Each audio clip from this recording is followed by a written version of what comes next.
Get started here as people are coming in. We're really excited to have everybody today. Thanks everyone for joining our Homebodies and Waterbodies webinar. We are super excited today to have Dr. Arlene Blum. And before we get started, just want to welcome everybody. My name is Lori Epstein, and I'm the Water Quality Director with Columbia Riverkeeper. And this webinar today, this Homebodies and Waterbodies webinar, is part of Columbia Riverkeeper's pollution prevention, education and outreach program. And that program is funded through the Environmental Protection Agency's Columbia River Basin Restoration Program. And the EPA is not going to be presenting today.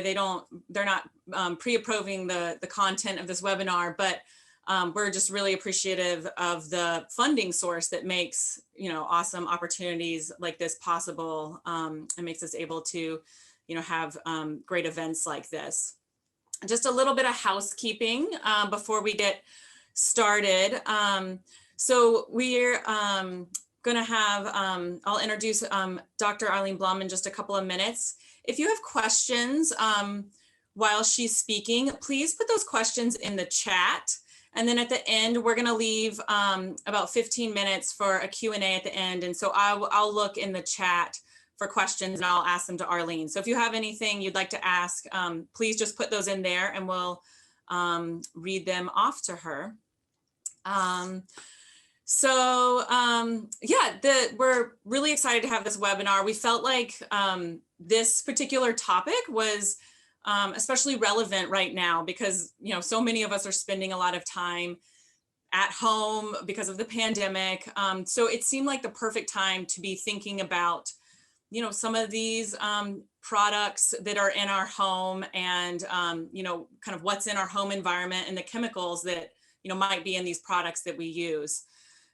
We know that studies on the Columbia River show there's too much toxic pollution. We've got fish advisories warning people not to eat fish from the river, and increasingly we're finding things like pharmaceuticals, highly fluorinated compounds, endocrine disrupting chemicals that are, might mimic hormones in the environment. And a lot of these chemicals don't break down once they're in the environment. They accumulate in the food web and they can wreak havoc on the environment and on our health. So today we've got Dr. Arlene Blum, and she'll be talking to us about the sources of some of these chemicals and what we can do about it. Many of you know that Columbia Riverkeeper works to stop pollution. We use legal strategy and we work to make sure that we've got really strong policies to protect the river. And we fight to stop pollution at its largest sources. And we work to hold polluters accountable. And that policy and legal strategy is an incredibly important tool for fighting pollution. But, there are also things that each and every one of us can be doing as well. And so I think Dr. Blum will help us to better understand these chemicals and what we can do about it. So with that, I'd like to introduce today's speaker. Dr. Arlene Blum is a chemist, author, mountaineer, and mother, and she's the executive director of the Green Science Policy Institute. Notably, she was among the first team of women to scale Annapurna, which is one of the most dangerous peaks in the world. But her groundbreaking achievements as a chemist have made the world a safer place. Her work has limited the use of flame retardants, highly fluorinated chemicals, and other harmful chemicals from children's sleepwear, furniture, electronics, and other products worldwide. And I'll just say on a personal level, I've been following Dr. Blum's work and her career for many years, and I'm just incredibly inspired by how she uses her personal story, her really clear vision, and her strong and sound science to battle against these harmful chemicals. So I just want to say thank you to Arlene for the work that you do. Thank you for taking the time to speak to us today. And for all the work that you've done to help make healthier products, healthier people, and a healthier environment. So thank you very much, Arlene. And with that, I will turn it over to you. Well, thank you. I am delighted. And I want to thank you, Laurie, and also Gabby and all of you at the Columbia Riverkeeper for your good work. and also the Columbia River EPA Restoration Project, who I'm going to share some slides about the specifics about the Columbia from a talk that I gave to them some years back. And I'm particularly happy to be speaking to a group in Portland. I only wish I could be there with you. I hope you invite me another time, because my story really began at Reed College in Portland, where this is my freshman chemistry lab back in the 60s. And that's my freshman chemistry professor, who at the time was 23 and had a PhD from MIT and thought chemistry was the most wonderful subject in the world. And there were 4 girls in my freshman chemistry lab, and we all got doctorates in chemistry, which says something about the importance of role models. And I've always wanted to live in Portland again, so I'm particularly happy to speak to a Portland group. The other important part of my freshman chemistry lab was my lab partner, a young man named John Hall. Here he is on top of Mount Hood, and he was from Portland. He was a Portland Mazama, and we were studying chemistry late one starry night, and he said, "Do you want to climb Mount Hood?" And he was very handsome, so I said, "Sure." And we headed up the mountain, and I fell in love with mountain climbing, with him, with chemistry, and that's how my story began. And I kept climbing and doing chemistry, high mountains around the world. This is a high peak in India, where America's, at that point, leading young rock climber fell to his death. He was an early environmentalist. And I decided I wanted to do something for the environment. This was back in the mid-70s. And I learned that there was a flame retardant called brominated tris that was 10% of the weight of the fabric in the pajamas that all the kids in America were wearing in the middle of the 70s. And so I did a screening to see if this chemical went from the pajamas to the child. So we found a little girl who'd never worn these tris pajamas. We put her in them, collected urine, and the next morning, the little girl's urine had tris breakdown products that were cancer-causing chemicals. And then we ran some screens to see if the chemical brominated tris was a mutagen. Did it change DNA?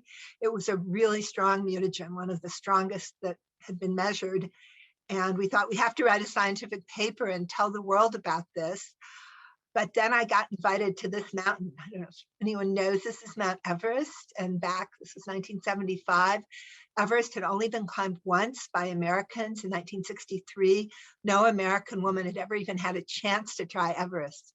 So I had this terrible choice. Did I want to go try to be the first American woman to climb Mount Everest, or did I tell all the parents in America about the chemicals in their kids' pajamas? So I like to say, what would you do? And ask people to raise their hands, but we can't do that now. But would you go to Mount Everest, or would you tell the parents of America about the toxic flame retardant? Well, I did both. So I went to Everest, but as I was climbing, I was writing my paper, crossing big crevasses, going up steep ice slopes. And every time I got to camp, I'd write on my paper, and I got to my high point. This is at 24.5 on Everest. And you can see my flag. This is a petri dish that doesn't have the flame retardant tris. There are not many colonies, not many mutations. And this one does have tris. It's blowing in the wind. So after we reached the summit of Everest, we were the second American expedition to get to the top.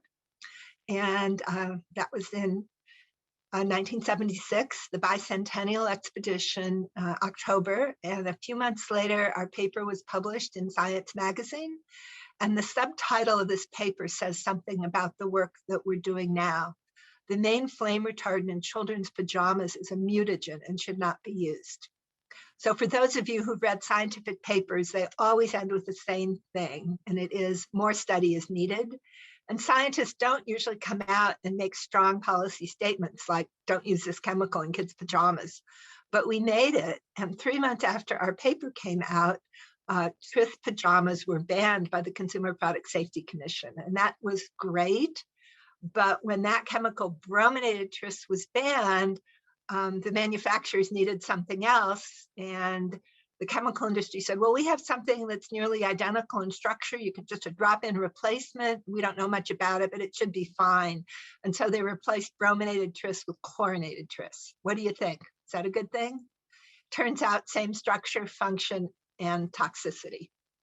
And we did another paper in Science showing that chlorinated tris also changed DNA, was a mutagen likely to cause cancer. It was also removed from kids' pajamas.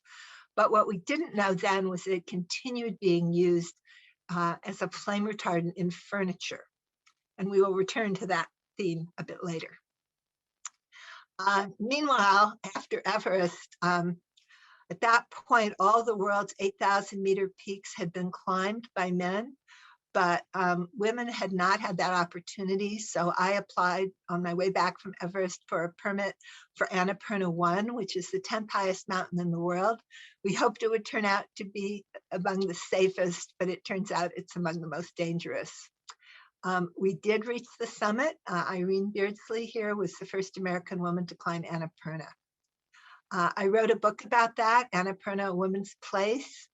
And then I wrote a second book about how I got to Annapurna, Breaking Trail, about my adventures, my challenging childhood, my years at Reed, which were wonderful, fantastic place for me to learn to climb and do chemistry. And the last sentence of this book, which came out about 15 years ago, was my future was uncertain. I had actually stopped doing science in 1980 to walk across the Himalayas, have adventures, had a family. It was now 2006, and I really didn't know if I could go back to science. But I learned that the same tris that we'd gotten out of kids' pajamas was back in the nation's furniture, and decided to try to help solve that problem, and founded the Green Science Policy Institute. So we are mostly PhD scientists. We write papers and we pick topics that can make a difference. We bring together decision makers from government and from business. We communicate, and then we have been remarkably successful, I have to say, in changing government policy and also the purchasing of big businesses, manufacturers, all to reduce harm from toxic chemicals. So one big problem is chemicals like foods, drugs, pesticides that go into our mouths are well regulated, or regulated at least in the US, but all kinds of other industrial chemicals have very little regulation. 62,000 chemicals were grandfathered when the only toxics law we've had, it's called TSCA, the Toxic Substances Control Act, passed. And they were all fine. So tris is one of those, even though it had all these harmful properties, it had been grandfathered. And new chemicals, very little health data has been required. I think this is starting to change now.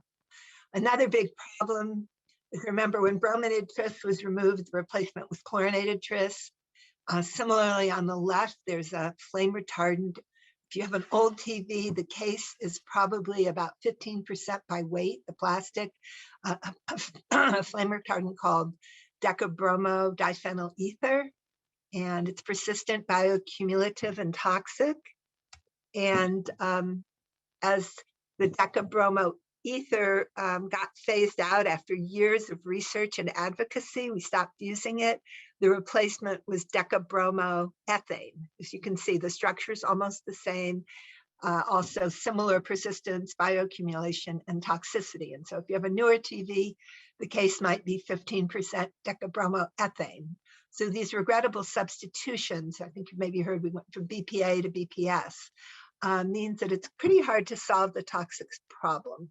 So we got together with a group of people from government, business, academia, NGOs who are passionate about reducing toxics.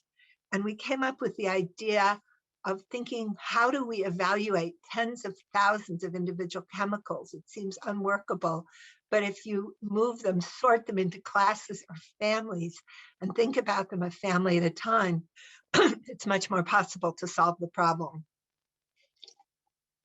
So we came up with these 6 families or classes that contain most of the harmful chemicals in everyday products. Not all, but a big chunk. We're going to be talking today about PFAS, the highly fluorinated stain repellents, also flame retardants. But you can go online to sixclasses.org, and there's a 4-minute video about each of these classes and a 4-minute introductory video. So in half an hour, you can learn about the most harmful classes of chemicals, what products are using them, and how we have suggestions on how to reduce your exposure. So please take half an hour, go to sixclasses.org, and you can take your time and learn about them all. Today, I'll be talking mostly about 2 classes that are found in the Columbia River and other rivers, and also land, air, everywhere.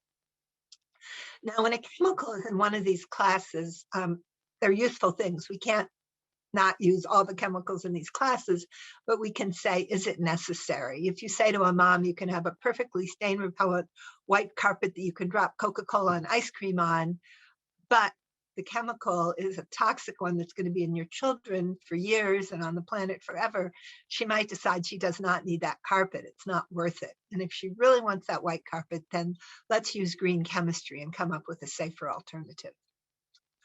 So the first class we're going to talk about today is PFAS, per and polyfluoroalkyl substances. And these are big molecules where you have a chain of carbons with fluorines all around. And these, I like to say, are the best and the worst of molecules because of the great strength of the carbon-fluorine bond, perhaps the strongest bond in the periodic table.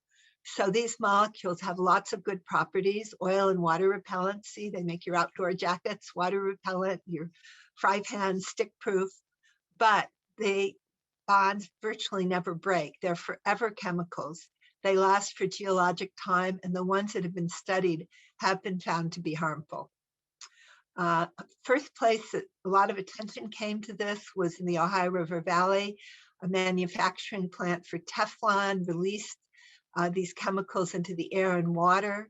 The communities had contaminated drinking water. 40,000 residents were studied, and a variety of health problems were found. If you haven't seen the film Dark Waters, I recommend it. It's a wonderful suspense story about Rob Bilott, an attorney we work with, who incredibly persistent, uncovered this contamination, and his work led to the studies that showed the harm from the chemicals. Anyway, he's played by Mark Ruffalo with Anne Hathaway as his wife. Very good actors and actresses. Very good movie. So from that study, we learned that virtually everyone has detectable levels of these PFAS in their bodies. And the exposure is linked to 2 kinds of cancer, high cholesterol, obesity, immune problems, and so forth.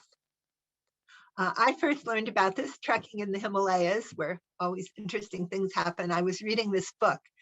This was 2012, Stain-Resistant, Nonstick, Waterproof, and Lethal, telling the story of the Ohio River Valley. And I was trekking with a friend, a Swedish friend who was a chemist who studied these PFAS, and everything I read in the book, she assured me was true. So I came back and started a scientist call, invited scientists from all over the world to have a call once a month. And we've been having these calls once a month since 2012, sharing the science, but also the policy of these chemicals all over the world. And for years, not much was happening, but a lot is happening now, as you will hear. A couple of years after the trek, the scientists and I got together and we wrote a statement calling on the international community to limit the production and use of this whole class of chemicals. There's more than 4,000 kinds of PFAS, and they all, we felt, should not be used. There should be safer alternatives. And when we wrote this statement, we did a lot of communication. When I first Googled these chemicals, in 2013 or so, there were virtually no mentions in the national news. So we did our statement, and then we really promoted it with the media. And if you get as interested, you can see National Geographic, Nick Kristof covered it. If you get really interested in PFAS, I think they're very interesting. Sharon Lerner wrote an amazing series in The Intercept, the Teflon toxin, and she continues writing really good stories about it. So you could remember Teflon toxin or Sharon Lerner if you'd like to learn more. But the story that changed everything was a cover story in the New York Times Magazine about Rob Bilott, the lawyer who became DuPont's worst nightmare. And that's the story that became the movie Dark Waters. And at that point, there were no health advisory levels. What does it mean for drinking water to be contaminated? It wasn't quite clear. But EPA scientists who are on our monthly calls were very concerned because they said throughout the country, there were water supplies with really high levels of PFAS in it. And it was a big worry. And so I thought, well, this is a great place to have science make an impact on policy. Why don't we look at all the places with the high levels and see if we can map back from high levels of PFAS in drinking water to sources? And so Cindy Hu, who was a grad student at Harvard who did mapping, said she would do the mapping. And she discovered that the sources appeared to be industrial production sites for the chemicals and military airports, domestic airports, because these chemicals are used in firefighting foam for aviation fires. And there are practices where the chemicals get sprayed all over once a week and just dumped in the ocean and the land. And so around airports, there tended to be contaminated drinking water. And then wastewater treatment plants, they would just accumulate it from upstream. So just as we're writing the paper, the EPA, based on, in part on the Rob Bilott story in the New York Times, set a level. They said 70 parts per trillion is a safe level for these chemicals in drinking water. And we were able to calculate that 6 million people had drinking water above that level. And then suddenly people became really worried about these chemicals. So with the level of 70, there were 6 million people's drinking water contaminated. But New Jersey did a really good study and they found the levels should be 14. And then a number of states have found even lower levels. And the lower the level, the more people whose drinking water is going to be above it. So it could be as much as 15 or 20% of the drinking water in this country is likely to have unacceptable levels of these chemicals. So the old kind of PFAS, which are called C8, 8 carbons surrounded by fluorine, were voluntarily phased out in 2015, 50 years after the harm was first noted by DuPont scientists in about the 60s, but it took 50 years. They did voluntarily phase out the C8s because of their persistence, bioaccumulation, and toxicity, but they replaced them with C6, 6 carbons surrounded by fluorine. Do you think they're better? Turns out they're just as persistent. They never break down in the environment ever. They bioaccumulate in plants. We're finding more and more that they're toxic. They're smaller, so they move faster, and they're harder to clean up. The filters that catch the C8 don't always catch the C6. So this is, once again, a regrettable substitute. Nonetheless, the chemical manufacturers advertised that the new C6s were not C8s. Indeed, they said the C6s can't break down to C8s, therefore they're safe. If you're a chemist, you'll appreciate the humor in that. But meanwhile, the product manufacturers all moved from food packaging, outdoor gear, they moved from the C8 to the C6. Not a big improvement. We wrote a paper recently on managing all 4,000 or 5,000, depending on how you count, or even more PFAS as a chemical class. That with that many similar chemicals, you can't, spend years regulating one to have it replaced with something that's nearly identical. PFAS has actually been found to be associated with more serious cases of COVID. So that's yet another reason, because there are known immunotoxins. An example of the problem is in Michigan, Wolverine made hush puppies. The leather was treated with a kind of PFAS, and then scraps were dumped into fields. A suburb was built. The drinking water in wells were like more than 800 times the EPA health advisory level. There have been lawsuits. About a year ago, Wolverine is paying the state of Michigan nearly $70 million for contaminating the state. And then they sued 3M, who sold them the PFAS, who's paying them $55 million. But this still doesn't really solve the problem. Getting clean water is really expensive. North Carolina, Cape Fear region was very contaminated from a DuPont plant. They built activated carbon filtration plant, 46 million to build and nearly 3 million a year to operate. But to really get out the whole witch's brew of big and small PFASs, you need carbon filtration, reverse osmosis, which is nearly twice as expensive. So from all that, we can see PFAS are problematic. They end up in our drinking water, in our rivers, our lakes. They're almost impossible to clean up, and prevention is preferable. And we have found that by writing scientific papers that can contribute. So this is a paper where we looked at fast food packaging around the country, 400 samples, and discovered about 40% had PFAS in the packaging. And we later, we did again a lot of articles. People in the Senate wrote letters like here to the fast food people saying, you've got these fluorinated chemicals in your packaging. What are you going to do about it? And I learned that now that back when our paper came out, the fast food companies realized they had a problem. They started looking for alternatives that worked and weren't too expensive. And just a few weeks ago, McDonald's, for example, announced that they're completely out of all PFAS in all their food packaging worldwide. And that's definitely the direction that PFAS is going to be out of food packaging. And we're told it did start when we wrote that paper. Carpeting has been said to be the largest source of exposure to children of PFAS. And again, we took all the science, we shared it with the carpet industry. They all came to Berkeley for a meeting, and they all agreed that by 2020, the end of 2020, January 1st of this year, they would be out of all PFAS in carpeting, and they are. Home Depot and Lowe's announced they're not selling any rugs and carpets with any PFAS, and the major companies have all stopped making it. Again, it starts with the science. A great story from here in Portland is Keen Shoes, one of my favorite stories, and a Portland story. So Keen decided they wanted to remove all PFAS from their shoes, and they found them in 101 places.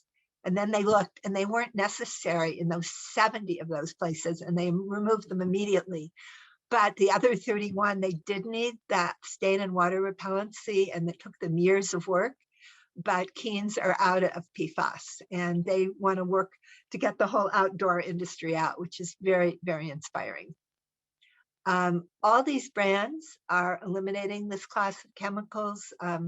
Some of them, like IKEA, who we work with, did it based on their values. Others were picketed by Greenpeace, but they've all made commitments to no more PFAS. The National Defense Authorization Act is the one from 2020 last year, had a lot of good PFAS provisions. Most important, they required the military to start phasing PFAS out of firefighting foams, because firefighting foam at military bases and airports is the major source of contamination of drinking water of tens of millions or more of people. And if people live near an airport, there's a chance their drinking water could be contaminated. They also said no PFAS in packaging for their meals ready to eat, which is great because military and government purchasing is a good way to move away from harmful chemicals. Biden's new environmental justice agenda prioritizes PFAS and seems to be going well. So there was not so much activity. Well, the EPA has been working steadily to solve the PFAS problem, and I think it's going to move faster. So that's really good news. So I think PFAS is out of carpeting. It's on the way out of food packaging and furnishing. Outdoor gear is lagging a bit. It's still there. You know, ask for outdoor gear without PFAS. Columbia, Marmot, North Face, they all have at least one PFAS-free jacket. I have one. So you ask for those when you're shopping. Firefighting foam. So it's really good news that PFAS is moving away from these products.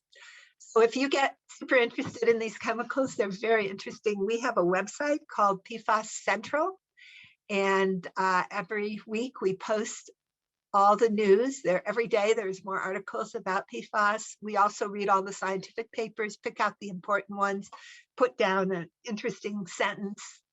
And we have PFAS policy, also events, jobs, all the news on PFAS. And the most popular page is our PFAS free page. People from the communities who've been drinking PFAS contaminated water for decades in some cases said, we want to know to buy Keen shoes that don't have any PFAS. And so we have a list of companies that say on their websites they have certain lines or all their products without any PFAS. And we don't test this, we rely on them on their websites, but it's a place to look. So you can find, if you Google PFAS free or you go to this website.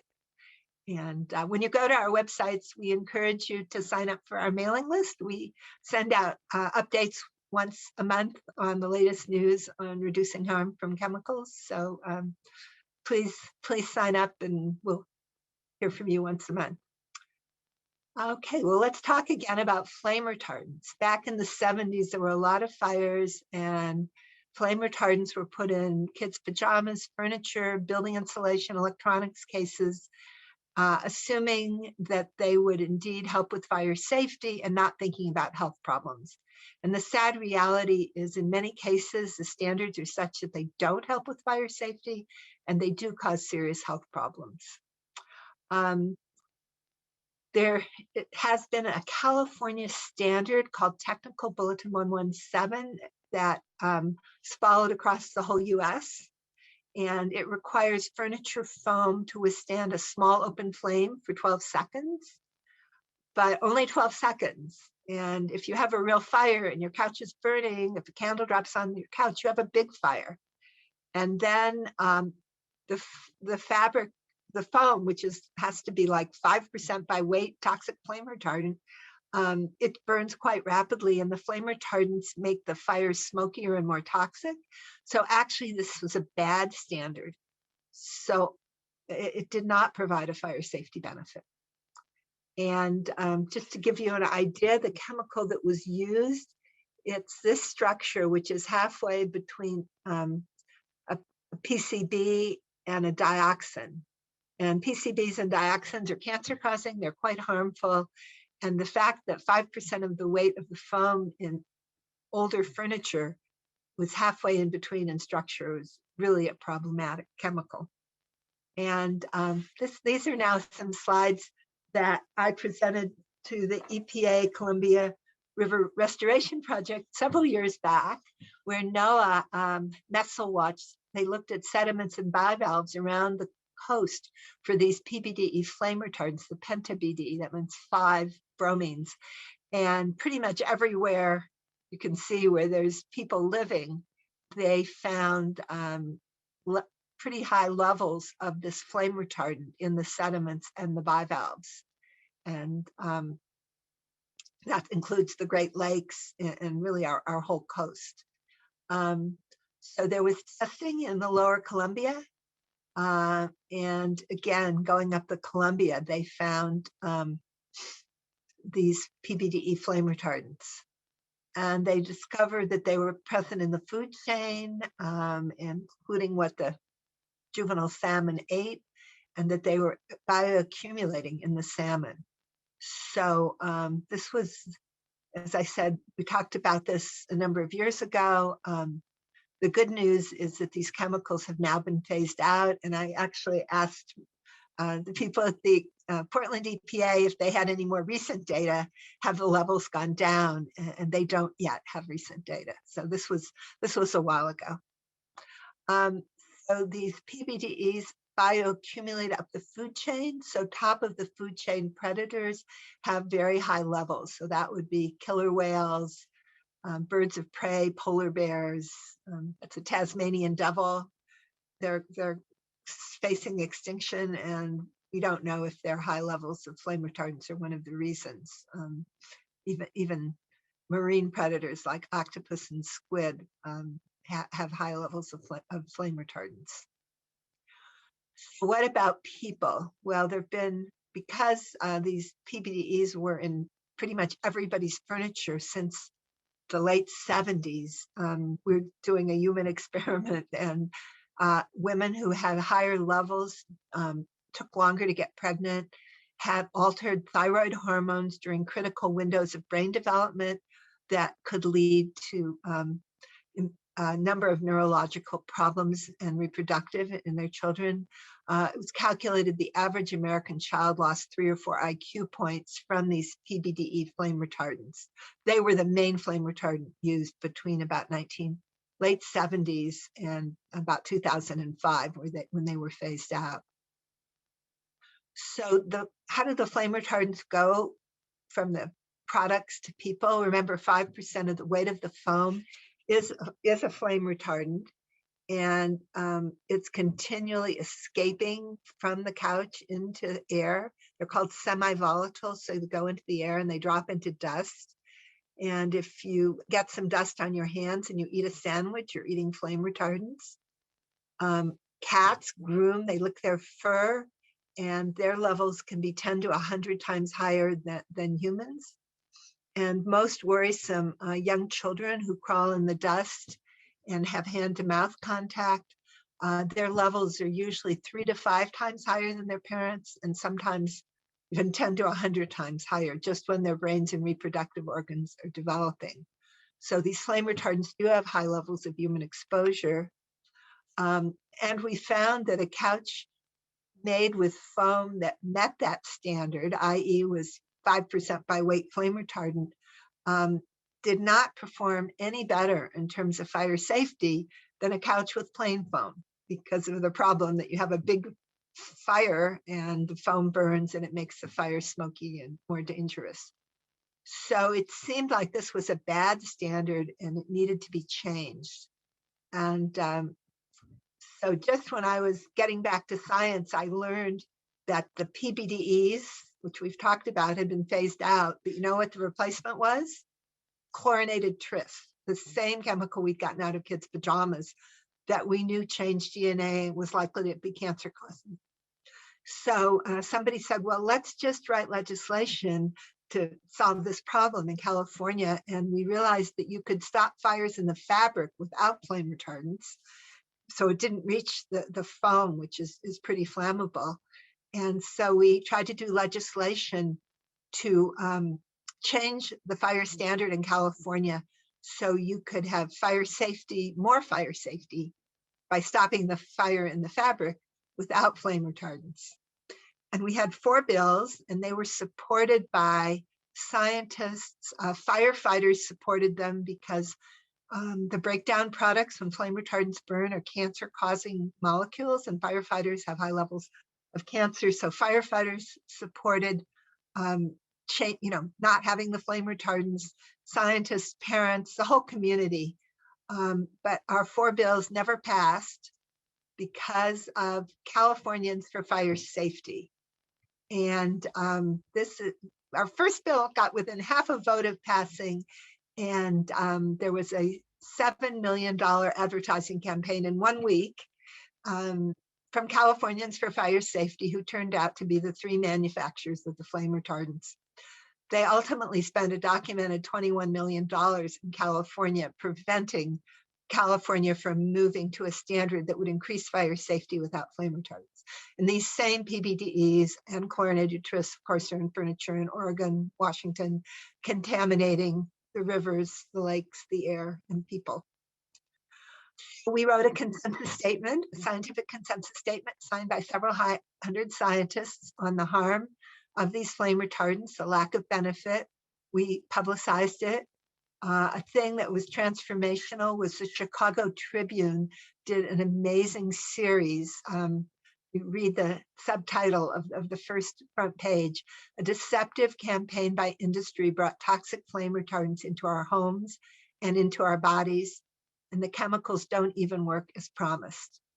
And this series won all kinds of journalism awards. If you Google "playing with fire," you can read there's scandalous stories. For example, In this first story, there was a burn doctor who came to all these hearings and testified that there was this baby who died because there weren't flame retardants in the crib. And it made no sense to me, but these smart Chicago Tribune reporters noted they listened to the recordings, and every time he told the story, it was a different story. And so they interviewed him, and he gave him a picture of the baby, but they checked, and that baby had died for a completely different reason. It was completely made up. So he eventually, they learned he was being paid, I don't know, hundreds of thousands of dollars for this testimony, and he lost his license to practice medicine. Anyway, lots of scandal, good stories. And these, we based in part on the Chicago Tribune, on support from the furniture manufacturers. When the manufacturers learned that there was no benefit and serious harm, they didn't want to expose their workers or the public. And Jerry Brown became governor. I started hiking with Jerry Brown's senior advisor. Fortunately, he lived near me. He had a dog, and we started hiking in the Berkeley Hills. And in those days, anybody who went hiking with me would get a whole earful about the toxic flame retardants that are in all our furniture and us, and they don't even work. In fact, people at parties would ask me what I did. And when I started telling them, they'd all move away, and I'd see them talking to someone else on the other side of the room. My friends said they would only go hiking with me if I wouldn't talk about flame retardants all the time. But in any case, I did with Jerry Brown's advisor. He told the governor wanted to change the standard. And when finally the Chicago Tribune piece came out, that was pretty embarrassing to the chemical industry. And they did not do a huge advertising campaign against the governor. And he did change the standard. So if you go to buy a couch now, it will say contains no added flame retardant chemicals. There should be a label like that saying the problem with flame retardants. So I put in my glamour picture. This was considered one of the major things Jerry Brown accomplished when he was governor for the health of California. And as a consequence, I got invited to the California Hall of Fame. And in that same group was Robert Redford and Joan Baez and the baseball player Fernando Valenzuela. So it was like the most glamorous evening ever, all from helping get toxic flame retardants out of our furniture and our children's products. So I'd like to encourage you to once again go to our website, sixclasses.org, watch as many as you want of the 4-minute videos, the introduction, the ones on PFAS, antimicrobials, flame retardants, and all of them will have practical hints how you as a consumer can make better choices. If you're a manufacturer, please make better choices. And one of the problems is there is a lack of transparency about where these chemicals are used. So our hints, unfortunately, rely on the information we have. You know, if we knew more, we could have better hints. But there are things to get started to reduce your own exposure, which of course helps move the market away from these toxic chemicals to safer alternatives. So once again, if you hopefully you'll stay in touch. We do monthly newsletters. If you go to sixclasses.org/newsletters, or I think if you go to any of our websites, there's a chance to sign up. And if you go to my personal website, arlenebloom.com, you can sign up for just 4 times a year, my quarterly personal ones, which include a little bit of mountaineering in addition to some of the more interesting science. So I'll just end by saying that by reducing the use of these classes of chemicals, we can have a healthier world, healthier rivers. And I really feel optimistic. You know, this is, I mean, it's a hard problem, but it comes down to encouraging the chemical industry to move to safer alternatives. Nobody likes to change, and to stop unnecessary uses. So I think Keen is a great example for companies and manufacturers and for all of us. You know, we don't necessarily need things that are stain repellent and water repellent with PFAS. We can find other ways and have a healthier world and healthier rivers. So with that, I thank you all, and I'd be happy to answer any questions. Thank you so much, Arlene. And just a reminder for everyone, if you have some questions for Arlene, please, you can just go ahead and put those in the chat and I'll pull some questions from there to read to Arlene. But a couple questions came in while you were talking. And so the first one is, so you shared some ways for finding gear, like outdoor gear, if you're purchasing new gear, how to find gear that does not have PFAS in it. But do you have advice for how we can figure out if the gear that we have right now has PFAS in them? Probably, well, if it was expensive, it probably does. You know, if your the old fashioned jackets would kind of just be nylon coated, you know, and you'd kind of sweat. So I think the less expensive ones may not. But I'm going to explain, that's a really good question, because the PFAS that's in your jacket probably isn't going to harm your health. The problem was the manufacturing. So both Teflon on pans and PFAS on jackets are what are called polymers, big molecules. And it's the manufacturing contaminating the environment and water supplies that's the problem. So the Ohio River Valley, where Dark Water's story happened, there was a plant that manufactured Teflon, and the PFAS waste went out into the air and into the water. Teflon itself, if you use it properly, you don't heat it too high and the pan's not scratched, probably won't harm your health. It's a big molecule. So what I like to say is you don't need to throw away your Gore-Tex jacket or your Teflon fry pan, but don't buy another one because it's the manufacturer that's the problem. So when you're buying your next one, you can ask for a jacket or a pan that does not contain any PFAS. And one point I want to make is the kind of PFAS they used to use, you know, that old 8 carbon one, it was called PFOA. There's so much alphabet soup here, PFOA. And PFOA was completely phased out of manufacture in 2015. So if you see something advertised, a fry pan or a jacket, and says contains no PFOA, PFOA, I wouldn't buy it because probably you have the regrettable substitute. So they're not using the C8, they're using the C6. If it says no PFAS, PFAS, sorry, it's so confusing, that's a good sign. Great. Thank you for that. So you did touch on this a little bit, but some other questions that are coming in, you touched on kind of maybe you don't need to immediately dispose of your Teflon pan, but don't buy a new one. But somebody wrote in and said, I have a sofa that probably has bad foam. Should I replace it? Or I should probably replace it, but what do I do with the nasty foam? That is such a hard question. And one of our less successful endeavors, we actually got a grant from the National Science Foundation, brought together world experts right when the standard changed. So new couches don't have toxic foam, but the old ones do. We thought, what do you do with all those old toxic couches? And, you know, we never came up with a better answer than landfill, which is not a good answer. You can't, the problematic foam is primarily in the cushions, usually in the backs and arms of couches. They do not use foam. So if you have an old couch and you replace the cushion foam, and you can go to a foam store now and the foam wouldn't have flame retardants. I'm pretty sure you'd have to maybe ask to make sure. So we used to have a foam swap where we had foam stores in the Bay Area who we worked with who would swap out old, you know, for old couches, the toxic foam for new flame retardant free foam. By now, the standard changed about 2014. So, you know, old couches before that, almost all of them would have harmful foam. So either to swap out the foam and I don't have a better answer than a landfill. I really wish I did. We looked at the economics and trying to like take apart a couch, take out the foam, separate out the flame retards. It's too much energy, you know. So an unsolved problem. So they're going to landfills. That's what's happening.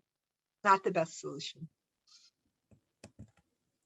Thanks, Arlene. I'm going to combine a couple of questions here, but so in thinking about this time of COVID, and some of our habits and patterns have changed. Maybe we're buying more takeout food. Maybe we're obsessively cleaning our house. And I was just curious, one, if you have specific concerns with, or, if certain things kind of come to mind when you're thinking about, the use of these chemicals or exposure to them, kind of particularly in the time of COVID, if things have sort of changed with that. And then I guess just along those lines, someone asked, and I don't know if this is something that you would know the answer to or not, but someone wrote in and asked if PFAS affect COVID vaccine immunity. Okay, well, the first one is the time of COVID. We are concerned about overuse of antimicrobials, in particular, quaternary ammonium compounds. They're being used, sprayed in schools. There's no evidence that spraying them is, it's a bad thing.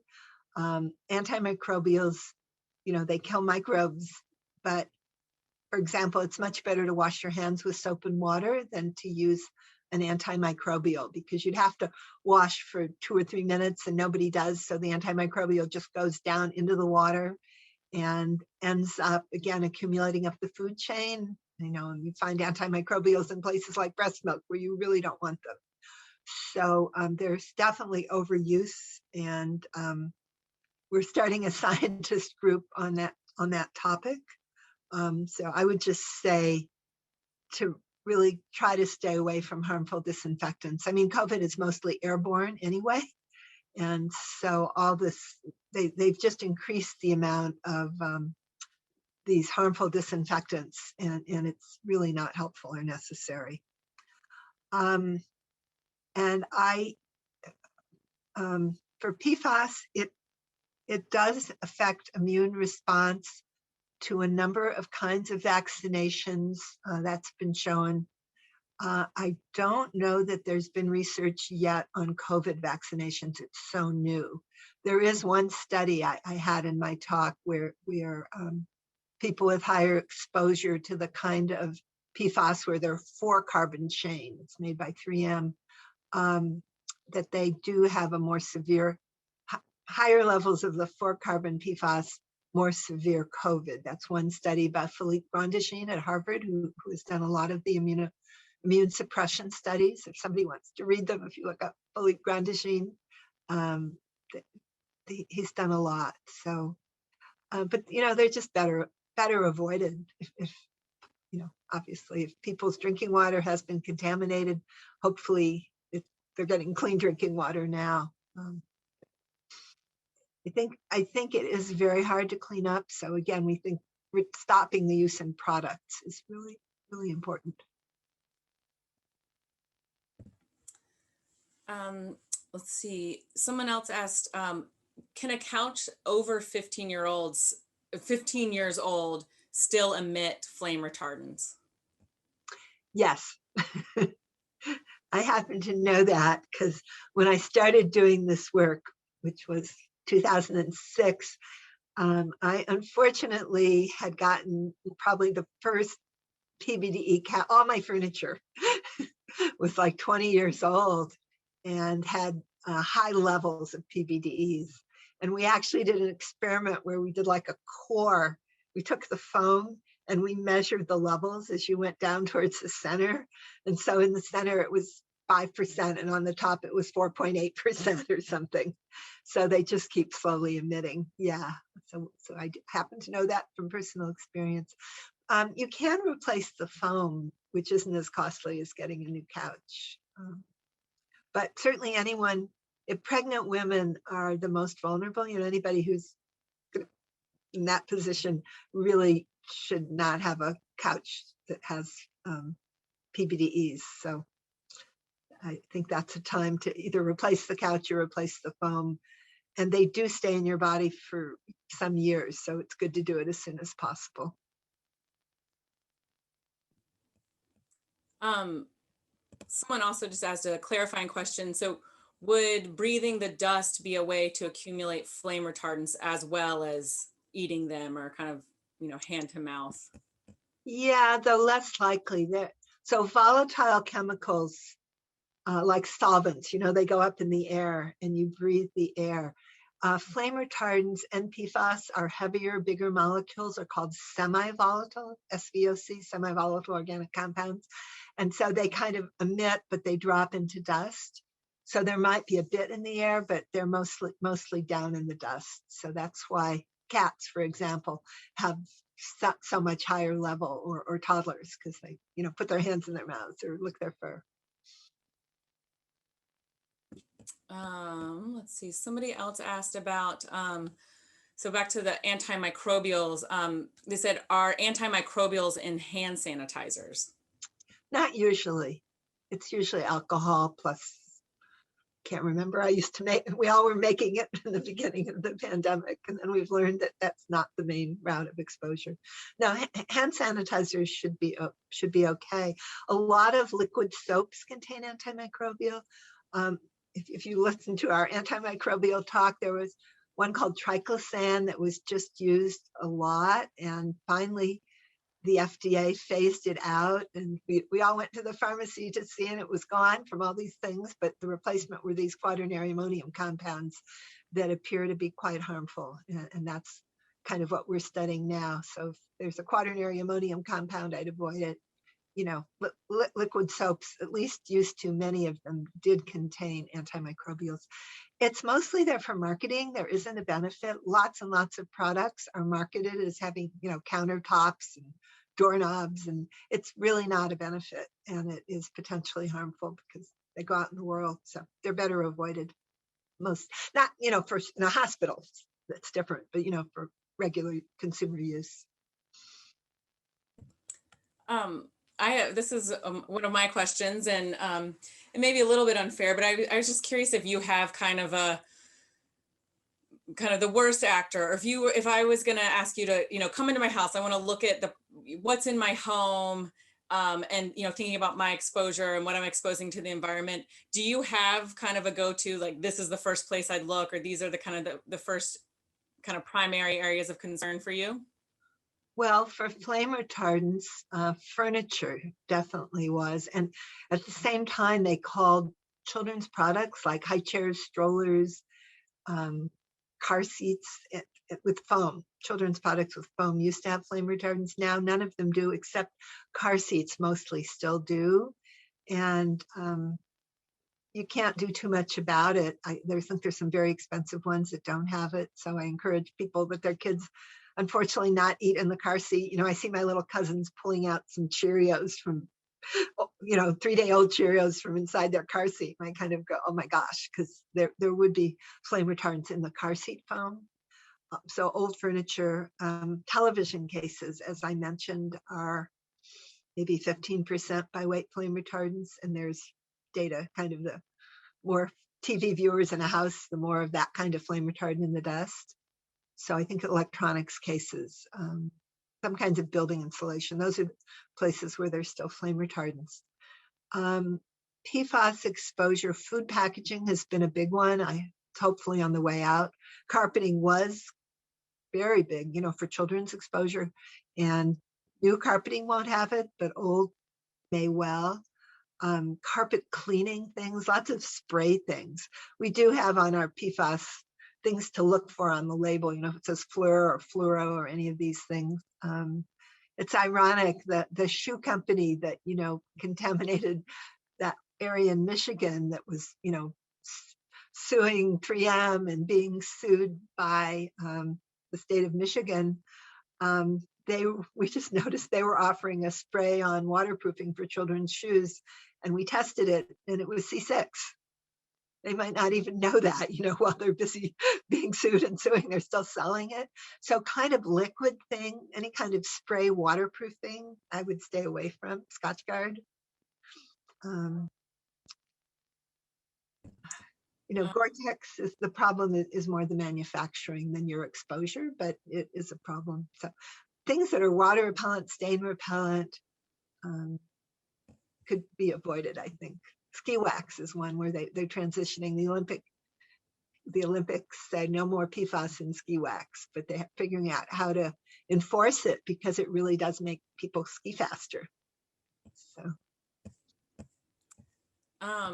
Well, I think we are kind of running out of time, but thank you for answering all those questions. And I do just want to remind everyone in the chat, you can look, and we've got links for how to sign up for Arlene's newsletter, and then also links to the websites that she recommended, the Green Science Policy Institute, 6classes.org, and her other websites. So you definitely recommend checking those out. There's a ton of awesome, really helpful information there. And then also just to let everybody know, Riverkeeper will be sending you a follow-up email after this. We did record this webinar today. So, if you missed part of it or you want to share this with anyone, you'll get a link for the recording of this. And then we also have a little infographic that we put together. I'll show you a little teaser here of let's see if I can get there we go. Just some helpful tips of things you can look out for in your home and how to reduce your exposure. So, just things that you can do to help keep the Columbia clean and protect your health, without even leaving your home. But I want to say thank you so much to Arlene for your time. Thank you for everybody who joined us today. It's just so interesting, and really appreciate all the important work that you do. Well, thank you for your good work too. It was an honor and a privilege, and I hope to stay in touch with you and many of the people who are listening, and come visit you in Portland sometime. I love to come back to Portland, so if that can happen.